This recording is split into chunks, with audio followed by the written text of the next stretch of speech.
সুপ্রিয় শিক্ষার্থী বন্ধুরা, ব্যাকবন স্কুলের পক্ষ থেকে তোমাদের সবাইকে স্বাগতম। আজকে আমরা সাধারণ জ্ঞান বিষয়ে কিছু গুরুত্বপূর্ণ টপিক নিয়ে আলোচনা করব। সেই আলোচ্য বিষয়গুলোর সর্বপ্রথমে আসবে কংগ্রেস, বঙ্গভঙ্গ, মুসলিম লীগ, স্বদেশী আন্দোলন, নাথান কমিশন, মনন্তর, বেঙ্গল প্যাক্ট এবং সর্বশেষে আসবে ভারত ছাড় আন্দোলন। তো সুপ্রিয় শিক্ষার্থী বন্ধুরা, চলো আমরা আজকে আমাদের প্রথম টপিক কংগ্রেসে চলে যাই।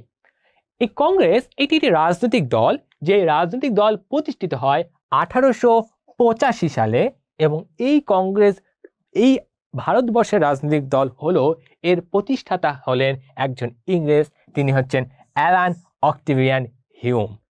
এবং এই কংগ্রেস যেই না এই উপমহাদেশের সর্বপ্রথম রাজনৈতিক দল হিসেবে ভূমিকা রাখে। এখানে মূলত তারা এই ভারতবর্ষের যে সকল জনগণ রয়েছে তাদের স্বার্থ সংরক্ষণের জন্য প্রথম দিকে তারা কাজ করে এবং এই কংগ্রেসের প্রথম সভাপতি ছিলেন উমেশচন্দ্র বন্দ্যোপাধ্যায়, তিনি একজন বাঙালি ছিলেন। এরপরে আমরা জানবো বঙ্গভঙ্গ সম্পর্কে। আমরা দেখতে পাচ্ছি এটি একটি প্রাচীনকালে বাংলা প্রদেশ, কিন্তু বঙ্গভঙ্গ অর্থাৎ বাংলাকে ভাগ করা হয়, এই বাংলাকে ভাগ করা হয় 1905 সালে। ভাগ করে কয়টা হয়, এটা করেন হচ্ছে লর্ড কার্জন। এবং এই যে বঙ্গভঙ্গ করে প্রদেশ করা হলো দুইটি প্রদেশ, সে একটি প্রদেশের নাম হলো বাংলা প্রদেশ এবং আরেকটি প্রদেশের নাম হলো পূর্ববঙ্গ ও আসাম। কিন্তু যখন এই দুটো প্রদেশ করা হলো, এতে কার স্বার্থ সংরক্ষিত হলো? তাহলে এতে মূলত মুসলিমদের স্বার্থ সংরক্ষিত হলো। কারণ কি, এর মাধ্যমে এই পূর্ববঙ্গ ও আসাম, যা বর্তমানে বাংলাদেশ এবং আসাম এই অঞ্চলে নিয়ে গঠিত, অর্থাৎ বিশেষ করে আমি যদি বলি বাংলাদেশ, বর্তমান যে বাংলাদেশ, এখানে অনেক উন্নতি হয় এই বঙ্গভঙ্গে হওয়ার ফলে।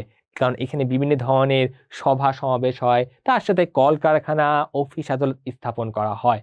এই কারণে এইখানে যেহেতু এই বাংলাদেশ তৎকালীন পূর্ববঙ্গ আসাম এই অঞ্চলে যেহেতু প্রচুর মুসলিম বসবাস করত, এই কারণে বঙ্গভঙ্গ হওয়ার কারণে মুসলিমদের মধ্যে একটা খুবই ভালো এক আভাস দেখা যায়। কিন্তু পরবর্তীতে যেহেতু এই মুসলিমদের মধ্যে একটা সুন্দর একটা আবহাওয়া দেখা গেল, অপর সাইডে কিন্তু সেই ধরনের কোনো ধরনের আবহাওয়া দেখা যায়নি, অর্থাৎ হিন্দুদের মধ্যে। এবং যেহেতু এই পূর্ববঙ্গ ও আসাম নতুন একটা প্রদেশ হয় এবং এই প্রদেশের রাজধানী হিসেবে নাম হয় ঢাকা। যেহেতু এই প্রদেশে অন্যদিকে অর্থাৎ অন্য ধর্মাবলম্বী অর্থাৎ হিন্দুদের মধ্যে যেহেতু কোনো ধরনের আভাস ভালো করে দেখা যায়নি, এই কারণে হিন্দুরা আন্দোলন শুরু করে। তারা চায় বঙ্গভঙ্গ রদ করা হোক, বাতিল করা হোক, এবং পরবর্তীতে তারা সফল হয় 1911 সালে, যে সময় বঙ্গভঙ্গ রদ করা হয়। এবং সেই সময় ইংরেজদের লর্ড ছিলেন লর্ড হার্ডিঞ্জ, তিনি বঙ্গভঙ্গ রদ করতে বাধ্য হন। কারণ হিন্দুরা সেই সময় বিভিন্ন ধরনের আন্দোলন শুরু করে, যে সকল আন্দোলনগুলোর নাম আসলে স্বদেশী আন্দোলন নামে পরিচিত। এছাড়া তারা বিভিন্ন জায়গায় গুপ্ত হত্যা করে ইংরেজদের বিরুদ্ধে, হামলা চালায় ইংরেজদের বিরুদ্ধে। এবং এরই প্রেক্ষিতে 1911 সালে বঙ্গভঙ্গ রদ করতে তারা অর্থাৎ ব্রিটিশরা সমর্থ হয়। এবং যেহেতু এই বঙ্গভঙ্গ রদ করা হলো, এই কারণে এদের স্বার্থ সংরক্ষিত হলো হিন্দুদের। এই বঙ্গভঙ্গ যখন 1905 সালে হলো, এটা যেহেতু মুসলিমদের মধ্যে একটি ভালো ধরনের প্রভাব সৃষ্টি করেছিল, এই কারণে মুসলিমরা মিলে একটি দল গঠন করলো, যে দলের নাম হলো মুসলিম লীগ। এবং এই মুসলিম লীগের পূর্ব নাম ছিল নিখিল ভারত মুসলিম লীগ। এবং এই মুসলিম লীগ ঠিক বঙ্গভঙ্গ হওয়ার 1 বছরের মাথায় প্রতিষ্ঠা করা হয় 1906 সালের 30 ডিসেম্বর। এই মুসলিম লীগের মেইন ভূমিকা ছিল মূলত এই ভারতবর্ষে মুসলিমদের স্বার্থ সংরক্ষণ করা।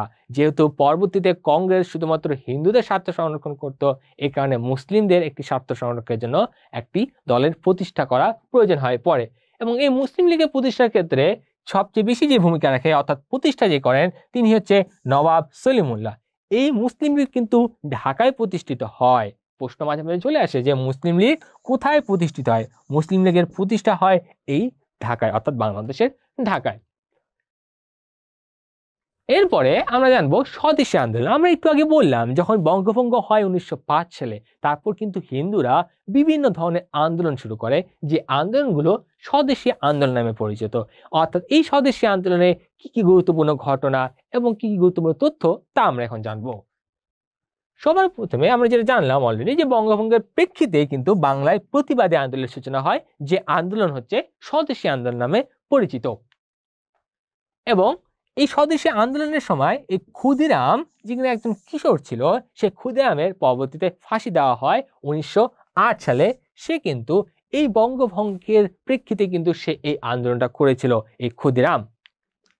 এবং এছাড়া আমরা দেখি সূর্য সেন, তিনিও বিভিন্ন ধরনের স্বদেশী আন্দোলন করছে, এবং এই সূর্য সেনের উপাধি ছিল মাস্টারদা, এই জন্য একে বলা হতো মাস্টারদা সূর্য সেন। এবং এই মাস্টারদা সূর্য সেন চট্টগ্রাম অস্ত্রাগার লুণ্ঠন করেন 1930 সালের 18 এপ্রিল। এবং ব্রিটিশ বিরোধী আন্দোলনের নারী নেত্রী ছিলেন পিতিলতা ওয়েদার।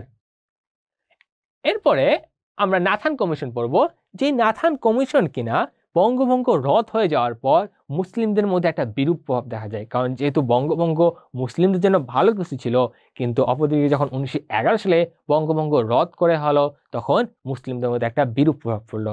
এই কারণে এই মুসলিম সমাজকে শান্ত করার জন্য এই ব্রিটিশরা একটা প্রজেক্ট হাতে নিল, যে প্রজেক্টটা হলো যে এই পূর্ববঙ্গে অর্থাৎ বর্তমান বাংলাদেশে কোনো ভার্সিটি বা বিশ্ববিদ্যালয় স্থাপন করা যায় কিনা। এই স্থাপন করার জন্য তারা একটা কমিশন গঠন করলো, যে কমিশনের নাম হচ্ছে নাথান কমিশন। এবং সেই নাথান কমিশনের মূলত গঠিত হয় 1912 সালে, অর্থাৎ বঙ্গভঙ্গ রদ করার ঠিক পরের বছরই, কারণ এই মুসলিম সমাজকে শান্ত করতে হবে। এবং এই নাথান কমিশন তারা রিপোর্ট প্রদান করে 1913 সালে, এবং তারা বলে যে হ্যাঁ, এই বাংলাদেশে অর্থাৎ তৎকালীন পূর্ববঙ্গে একটি বিশ্ববিদ্যালয় স্থাপন করা যায়। এবং এই যে নাথান কমিশন, এই নাথান কমিশনের সদস্য ছিল 13 জন।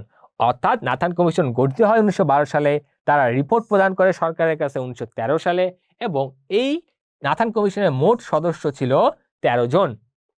এবং এই নাথান কমিশনের সভাপতি ছিল ব্যারিস্টার রবার্ট নাথান। এবং এই যে তার নাম নাথান, সেই থেকে এই কমিশনের নাম হয়েছে নাথান কমিশন। এবং পরবর্তীতে আমরা দেখতে পারি এই নাথান কমিশনের রিপোর্টের প্রেক্ষিতেই আমাদের বর্তমান বাংলাদেশে প্রথম বিশ্ববিদ্যালয় ঢাকা বিশ্ববিদ্যালয় 1921 সালে প্রতিষ্ঠিত হয়। অর্থাৎ মাঝে মাঝে প্রশ্ন আসে যে কোন কমিশনের মাধ্যমে ঢাকা বিশ্ববিদ্যালয় স্থাপিত হয়, সেটি হচ্ছে এই নাথান কমিশনের মাধ্যমে। এবার আমি জানবো বেঙ্গল প্যাক্ট।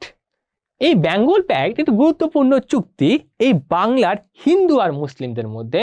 কারণ কি, এই বেঙ্গল প্যাক্ট চুক্তি যাতে হিন্দু মুসলিমরা ঐক্যভাবে থাকে এবং তাদের কোনো যাতে সাম্প্রদায়িক কোনো ধরনের পার্থক্য না থাকে, এই কারণে একটা চুক্তি হয়েছিল। সেই চুক্তির নাম হচ্ছে বেঙ্গল প্যাক্ট চুক্তি। এবং এই চুক্তি সম্পাদিত হয় 1923 সালের 16 ডিসেম্বর। এবং এই যে চুক্তি, অর্থাৎ হিন্দু মুসলিমকে, বাংলার হিন্দু মুসলিমকে একত্র করতে হবে, যাতে তাদের কোনোদের মধ্যে মনোমালিন্য না থাকে, তাদের ঐক্য যাতে খুব দৃঢ় হয়। এই ক্ষেত্রে সবচেয়ে বড় যে ভূমিকা রেখেছিলেন তিনি ছিলেন দেশবন্ধু চিত্তরঞ্জন দাস, আবার একে সংক্ষেপে বলা হয় দেশবন্ধু সিআর দাস।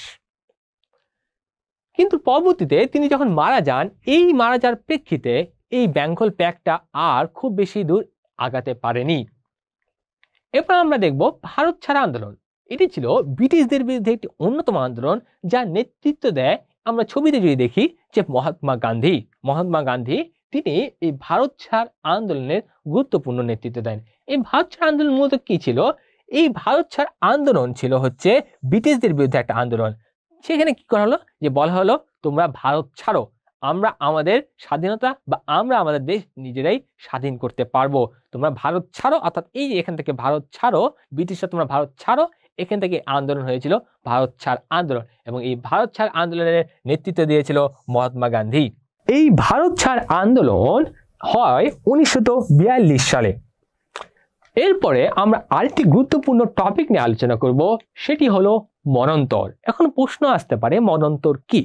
আমরা আগে সেটা ব্যাখ্যা করি। সেটা হলো মনন্তর হচ্ছে এক ধরনের দুর্ভিক্ষ, অর্থাৎ দুর্ভিক্ষের অপর নামই হচ্ছে মন্বন্তর, অর্থাৎ এই ভারতবর্ষে বিশেষ করে এই বাংলা অঞ্চলে কবে কবে দুর্ভিক্ষ এসেছিল এবং সেগুলোর সাল কত এবং সেই দুর্ভিক্ষগুলো কি নামে পরিচিত সেগুলো আমাদেরকে জানতে হবে।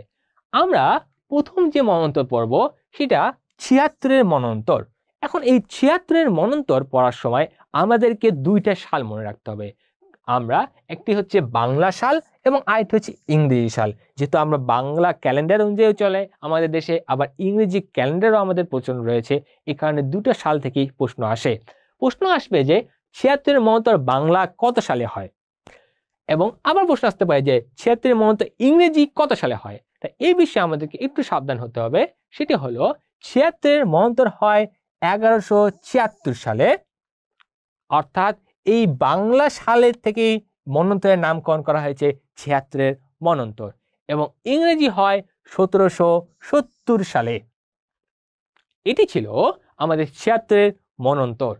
এরপর আরেকটি অন্যতম মন্বন্তর হয় ৫০-এর মন্বন্তর, যেটা কিনা হয় বাংলা ১৩৫০, অর্থাৎ বাংলা সাল হচ্ছে ১৩৫০ এবং ইংরেজি সাল হচ্ছে ১৯৪৩ সাল।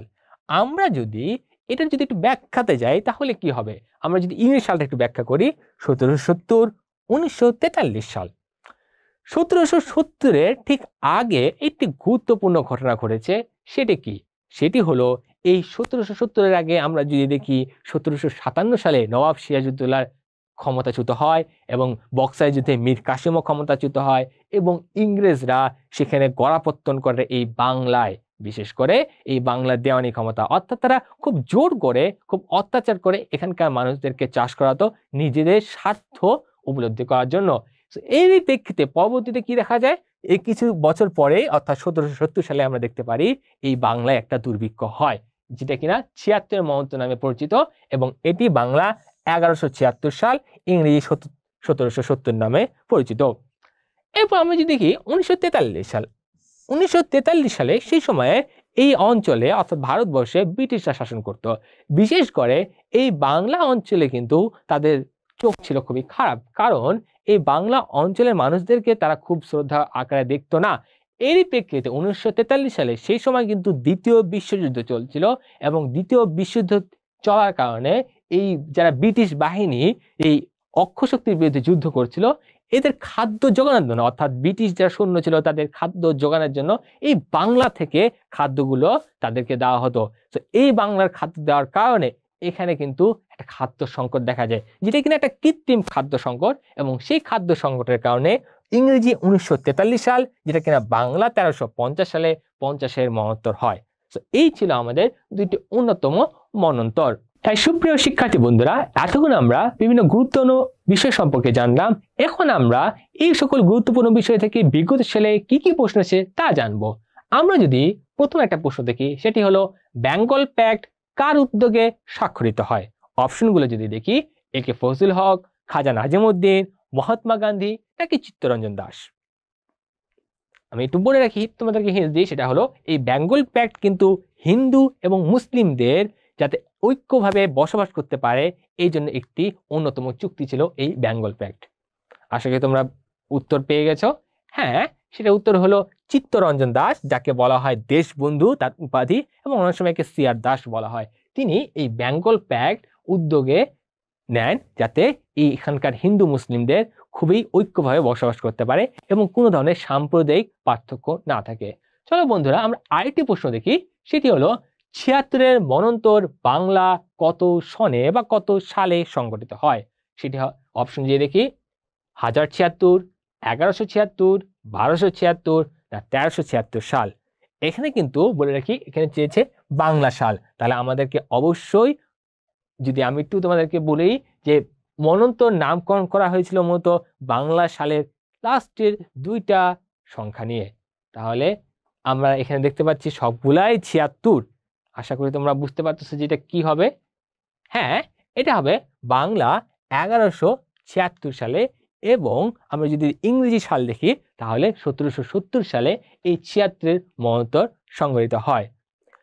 তাই সুপ্রিয় শিক্ষার্থী বন্ধুরা, আশা করি তোমরা এই দুটি বিগত সালের প্রশ্নের খুব যথার্থভাবে উত্তর দিতে পেরেছো, এবং আশা করি এও যে তোমরা এই টপিকগুলো আবার খুব ভালোভাবে পড়বে এবং খুব বেশি প্র্যাকটিস করবে, যাতে পরবর্তীতে কোনো ভুল না হয়। এ পর্যন্ত তোমরা ভালো থেকো, সুস্থ থেকো। ধন্যবাদ।